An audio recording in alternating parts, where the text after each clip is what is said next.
Hello my gorgeous people, how are you? I hope all are well. Today I will show you how to disable all update.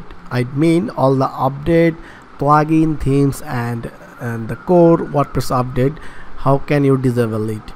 It's very super simple. Just a plugin install, we will disable all the updated. That's why now we will start. How can we disable the WordPress update?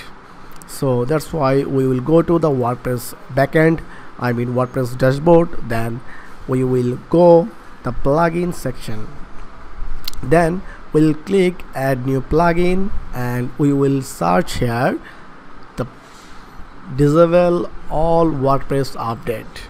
You can see this is the most popular plugin. Now it is 8,000 active install and its rating is much better. So now we need to install it.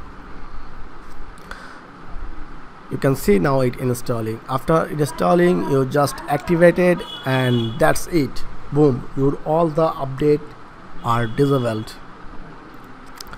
Now activated. Now you can see the all update are disabled. So how can you check your update disabled or not?